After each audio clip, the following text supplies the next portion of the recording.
स्वागत है आपका आज के एपिसोड में। चलिए शुरुआत करते हैं पिछले अभ्यास प्रश्न से। लाडली बहना योजना किस वर्ष शुरू की गई थी? ए 2023, बी 2021, सी 2022, डी 2024। इस प्रश्न का सही उत्तर है विकल्प ए 2023। चलिए देखते हैं इसके विश्लेषण को। लाडली बहना योजना का मुख्य उद्देश्य मध्य प्रदेश की महिलाओं को आर्थिक रूप से सशक्त बनाना है। लाडली बहना योजना के तहत अब तक 1.27 करोड़ महिला लाभार्थियों के खातों में 1553 करोड़ रुपए ट्रांसफर किए जा चुके हैं।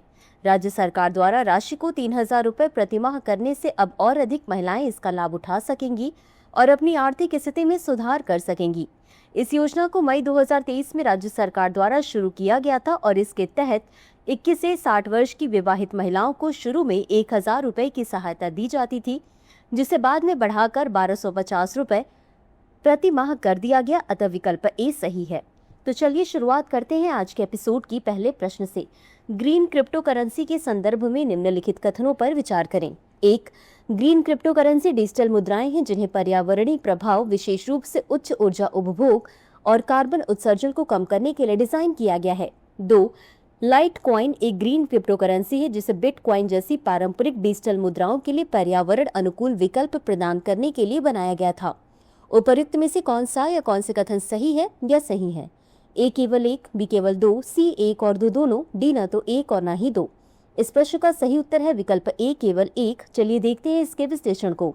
ग्रीन क्रिप्टो करेंसी ये डिजिटल मुद्राएं हैं जिन्हें पर्यावरणीय प्रभाव, विशेष रूप से पारंपरिक क्रिप्टो करेंसी से जुड़ी उच्च ऊर्जा उपभोग और कार्बन उत्सर्जन को कम करने के लिए डिजाइन किया गया है।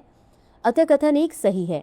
बिटकॉइन की तरह ही लाइट कॉइन को भी काफी कम्प्यूटेशनल पावर और ऊर्जा की आवश्यकता होती है, इसलिए इसे ग्रीन क्रिप्टो करेंसी नहीं माना जाता है। अतः कथन 2 सही नहीं है। चिया एक ग्रीन क्रिप्टो करेंसी है जिसे बिटकॉइन जैसी पारंपरिक डिजिटल मुद्राओं के लिए पर्यावरण अनुकूल विकल्प प्रदान करने के लिए बनाया गया था। अगला प्रश्न है, भारत में पंचायती राज संस्थाओं के संबंध में निम्नलिखित कथनों पर विचार कीजिए। 1.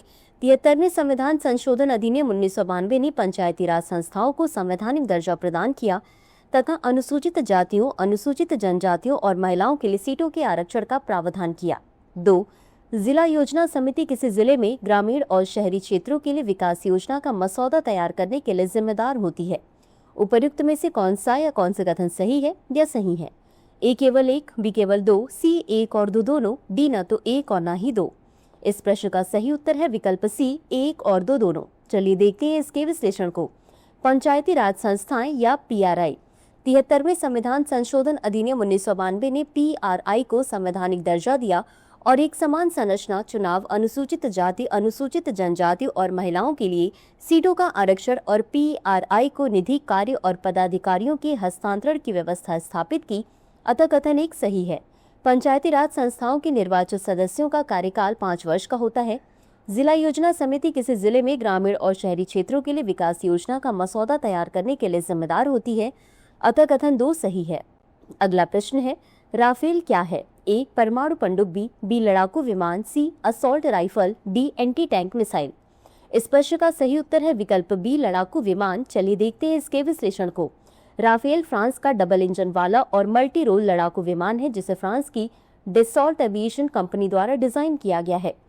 इस लड़ाकू विमान में अत्याधुनिक तकनीक का प्रयोग किया गया और यह एक 4.5 जनरेशन वाला लड़ाकू विमान है। राफेल लड़ाकू विमान में मौजूद मीटिओर मिसाइल, SCALP क्रूज मिसाइल और MICA मिसाइल प्रणाली इसे सुरक्षा की दृष्टि से काफी महत्वपूर्ण बनाती है। अतः विकल्प बी सही है। अगला प्रश्न है, कॉर्पोरेट सामाजिक दायित्व के संदर्भ में निम्न में से कौन सा या कौन से कथन सही है ये सही है? 1. CSR भारत में सभी कंपनियों के लिए अनिवार्य है। 2. CSR के अंतर्गत कंपनियां अपने लाभ का एक निश्चित प्रतिशत सामाजिक कल्याण पर खर्च करती हैं। 3. CSR का प्रावधान कंपनी अधिनियम 2013 के अंतर्गत किया गया है। 4. CSR के तहत शिक्षा, स्वास्थ्य, पर्यावरण और ग्रामीण विकास जैसे क्षेत्रों में निवेश को प्रोत्साहित किया जाता है। सही विकल्प चुनिए। ए केवल 1 और 2, बी केवल 2 और 3, सी केवल 2, 3 और 4, डी उपर्युक्त सभी। इस प्रश्न का सही उत्तर है विकल्प सी केवल 2, 3 और 4। चलिए देखते हैं इसके विश्लेषण को। कथन 1 गलत है क्योंकि CSR केवल उन्हीं कंपनियों के लिए अनिवार्य है जो कंपनी अधिनियम 2013 की धारा 135 के अंतर्गत आती हैं, जैसे कि जिनकी नेटवर्थ 500 करोड़ रुपए या उससे अधिक, टर्नओवर 1000 करोड़ रुपए या उससे अधिक, या शुद्ध लाभ 5 करोड़ रुपए या उससे अधिक होता है। कथन 2 सही है। CSR के अंतर्गत कंपनियां अपने लाभ का एक निश्चित प्रतिशत सामाजिक कल्याण पर खर्च करती हैं। कथन 3 सही है। CSR का प्रावधान कंपनी अधिनियम 2013 की धारा 135 के अंतर्गत किया गया है। कथन 4 सही है। CSR के तहत शिक्षा, स्वास्थ्य, पर्यावरण और ग्रामीण विकास जैसे क्षेत्रों में निवेश को प्रोत्साहित किया जाता है, अतः विकल्प सी सही है। अगला प्रश्न है, कोठारी आयोग जिसे औपचारिक रूप से शिक्षा आयोग के रूप में जाना जाता है, निम्नलिखित में से किस वर्ष स्थापित किया गया था? A 1964, B 1976, C 1980, D 1982। इस प्रश्न का सही उत्तर है विकल्प A 1964। चलिए देखते हैं इसके विश्लेषण को। कोठारी आयोग जिसे औपचारिक रूप से शिक्षा आयोग के रूप में जाना जाता है को वर्ष 1964 में स्थापित किया गया था और इसने 1966 में अपनी रिपोर्ट प्रस्तुत की। DS कोठारी की अध्यक्षता वाले आयोग का उद्देश्य भारत की शिक्षा प्रणाली की व्यापक समीक्षा और सुधार करना था। इसकी सिफारिशें विशेष रूप से शिक्षा की संरचना के संबंध में वर्ष 1968 की राष्ट्रीय शिक्षा नीति को आकार देने में सहायक थी, अतः विकल्प ए सही है। अगला प्रश्न है, पहला पृथ्वी दिवस निम्नलिखित में से किस वर्ष मनाया गया था? A 1970, B 1975, C 1982, D 1990। इस प्रश्न का सही उत्तर है विकल्प A 1970। चलिए देखते हैं इसके विश्लेषण को। पहला पृथ्वी दिवस 1970 में मनाया गया था जब सीनेटर गेलोड नेल्सन ने कैलिफोर्निया में तेल रिसाव के विनाशकारी प्रभावों को देखा था। इस निर्णायक दिन के कारण अमेरिका में महत्वपूर्ण पर्यावरण संबंधी कानून पारित हुए, जिनमें पर्यावरण संरक्षण एजेंसी का गठन भी शामिल था, अतः विकल्प ए सही है। अगला प्रश्न है, महादेव कोली जनजाति निम्नलिखित में से किस राज्य का एक मूल वनवासी समुदाय है? ए तमिलनाडु, बी बिहार, सी असम, डी महाराष्ट्र। इस प्रश्न का सही उत्तर है विकल्प डी महाराष्ट्र। चलिए देखते हैं इसके विश्लेषण को। महादेव कोली जनजाति महाराष्ट्र का एक मूल वनवासी समुदाय है जो मुख्य रूप से उत्तर पश्चिमी घाट के अहमदनगर जिले के अकोले ब्लॉक में स्थित है। उनका नाम उनके देवता महादेव के नाम पर पड़ा है और वे पारंपरिक रूप से महाराष्ट्र के महादेव पहाड़ियों में निवास करते हैं। भारत में उन्हें आधिकारिक तौर पर अनुसूचित जनजाति के रूप में मान्यता प्राप्त है।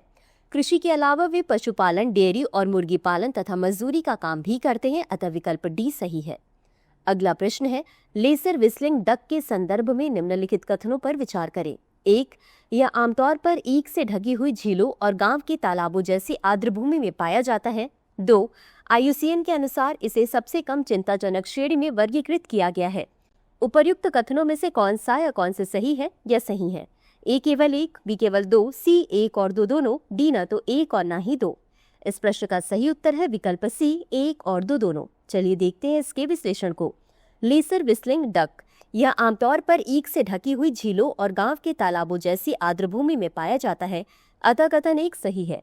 IUCN के अनुसार सबसे कम चिंताजनक श्रेणी में वर्गीकृत किया गया है, अतः कथन 2 सही है।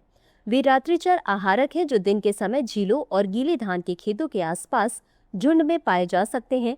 वे वृक्षों पर बैठ सकते हैं और कभी कभी वृक्ष के खोखले भाग में अपना घोंसला बना सकते हैं। अगला प्रश्न है, घाघरा नदी के संबंध में निम्नलिखित कथनों पर विचार करें। 1. घाघरा नदी आयतन की दृष्टि से गंगा की सबसे बड़ी सहायक नदी है और लंबाई के हिसाब से यमुना के बाद गंगा की दूसरी सबसे लंबी सहायक नदी है। 2. घाघरा नदी उत्तराखंड के अलेच्छ ग्लेशियर से निकलती है। 3. भेरी, कुआना, राप्ती और छोटी गंडक इसकी बाईं ओर की सहायक नदियां हैं। उपर्युक्त में से कितने कथन सही है या सही है? ए केवल 1, बी केवल 2, सी सभी 3, डी कोई भी नहीं। इस प्रश्न का सही उत्तर है विकल्प बी केवल 2। चलिए देखते हैं इसके विश्लेषण को। घाघरा नदी यह आयतन की दृष्टि से गंगा की सबसे बड़ी सहायक नदी है और लंबाई के हिसाब से यमुना के बाद गंगा की दूसरी सबसे लंबी सहायक नदी है, अतः कथन 1 सही है। 4800 मीटर की ऊंचाई पर घाघरा नदी मानसरोवर झील के पास मापचा चुंगो ग्लेशियर से निकलती है, अतः कथन 2 सही नहीं है। भेरी, कुआना, राप्ती और छोटी गंडक इसकी बाईं ओर की सहायक नदियां हैं, अतः कथन 3 सही है। तो चलिए अंत में देख लेते हैं आज के अभ्यास प्रश्न को। वेव या विश्व ऑडियो विजुअल और मनोरंजन शिखर सम्मेलन 2025 निम्नलिखित में से किस राज्य में आयोजित होने जा रहा है? ए महाराष्ट्र, बी गुजरात, सी उत्तर प्रदेश, डी उत्तराखंड। इस प्रश्न का उत्तर कमेंट बॉक्स में जरूर दें। आज के लिए बस इतना ही। धन्यवाद। डियर व्यूअर्स, अपने एग्जाम की तैयारी को और बेहतर करने के लिए हमारे चैनल को लाइक, शेयर और सब्सक्राइब करना न भूलें।